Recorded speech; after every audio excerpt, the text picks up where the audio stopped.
Hello, I am Nick.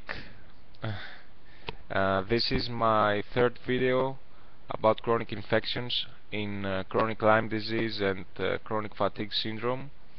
And I was talking to you about biofilms and the fact that it is very important to address this topic in order to make the antimicrobial therapy more effective, because the microbes, especially Lyme microbe and other bacteria, they create biofilms in order to protect themselves from the therapy and from our immune system.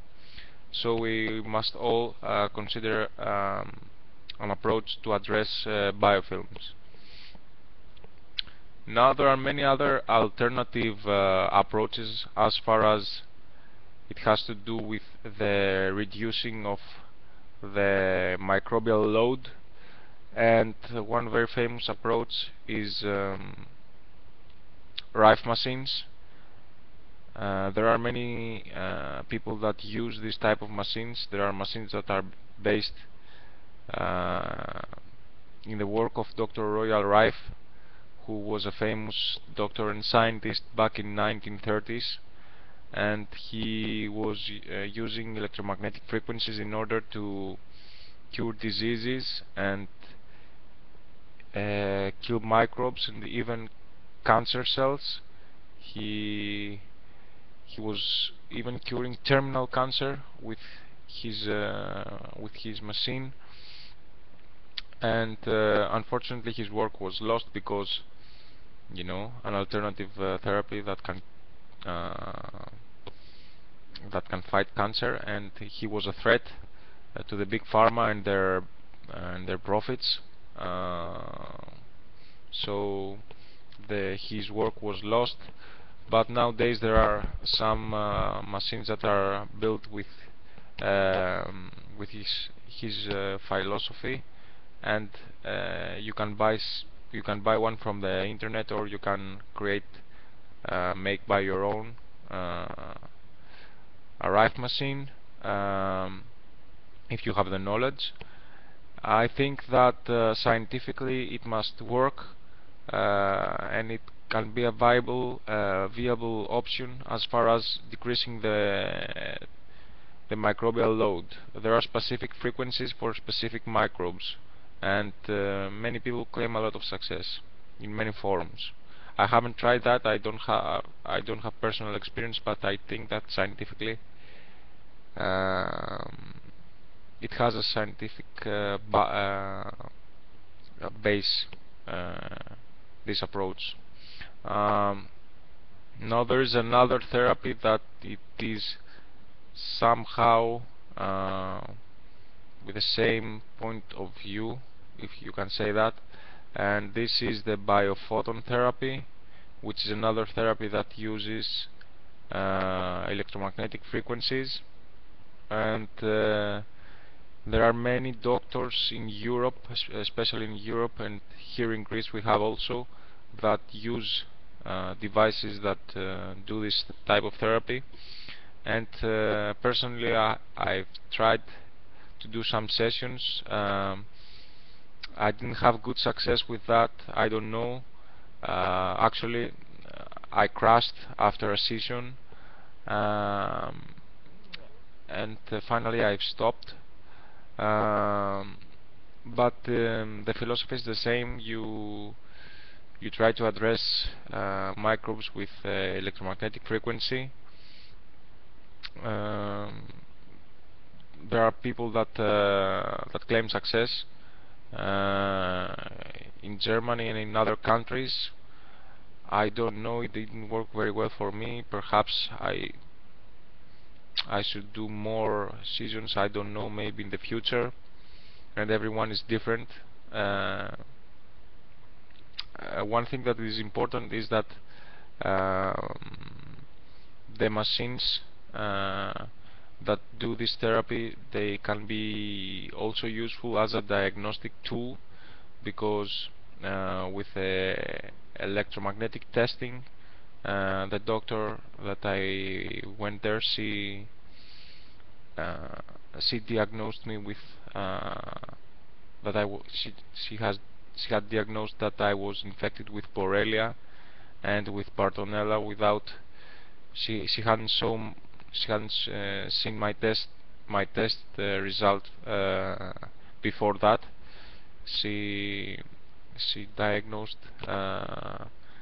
the fact that I was infected with these two microbes without seeing my tests. So I think that this is maybe a good alternative as far as diagnosing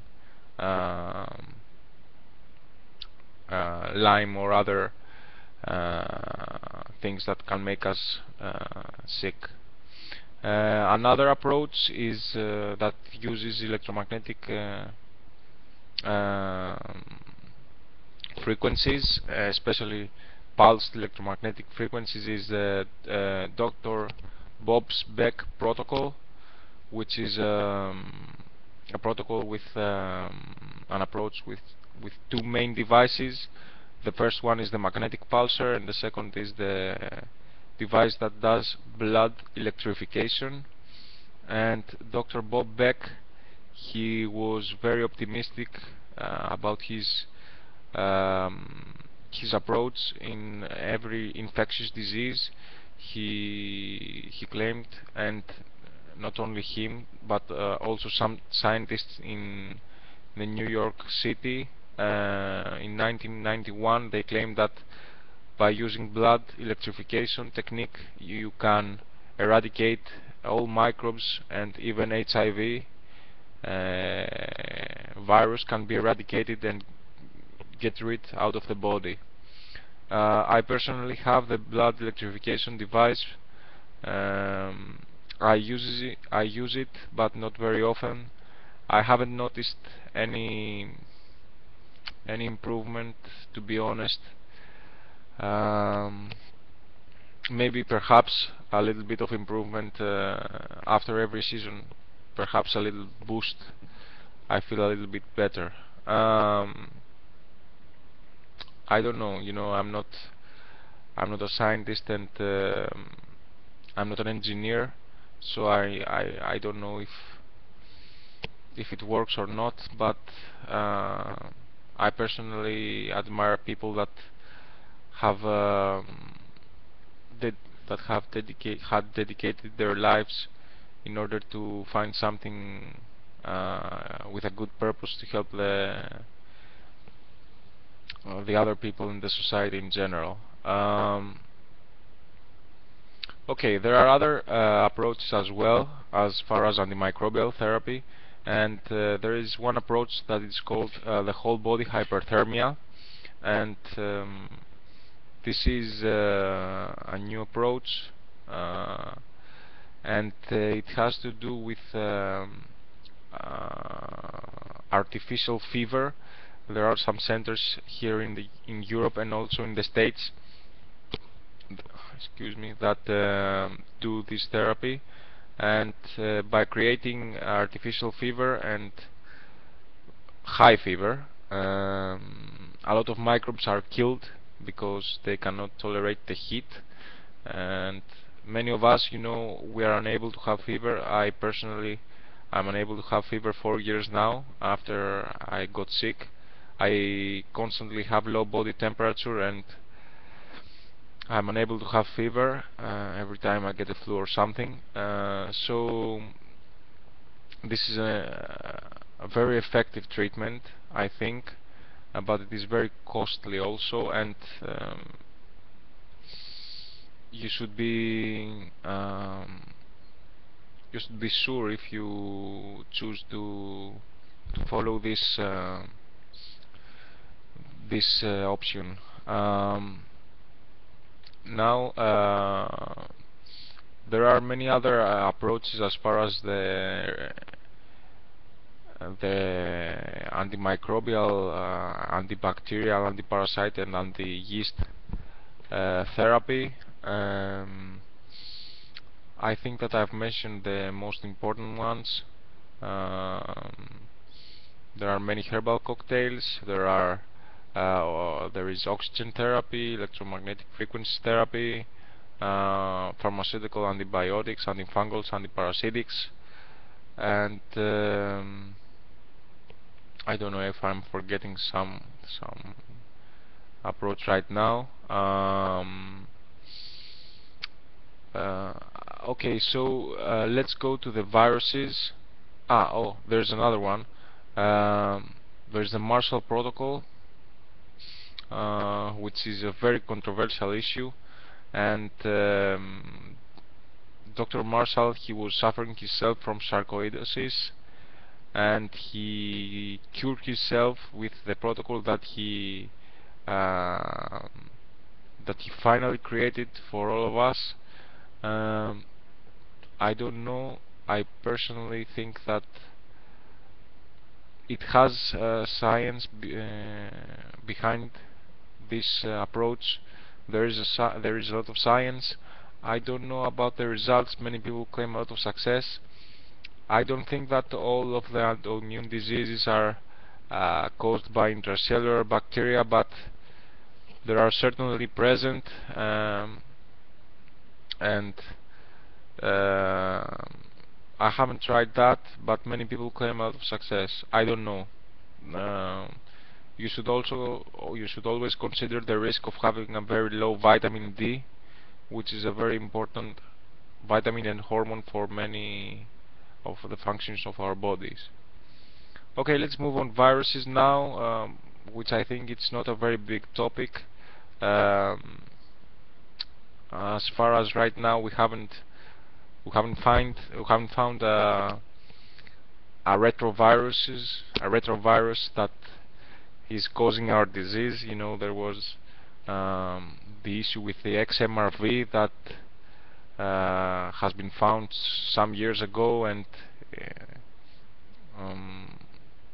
they thought that they have found the central cause of our disease, but finally this wasn't the case. I don't know if we are dealing with a retrovirus. Really, I cannot tell. There are many people that claim that we suffer from non-HIV AIDS. I don't know, but as far as the viruses that we all carry, the herpes viruses and perhaps some others, the West Nile virus and all that, I think that if we address the parasites, the yeasts, and the bacteria, of course, the virus which is the smallest of all organisms, it's not so important.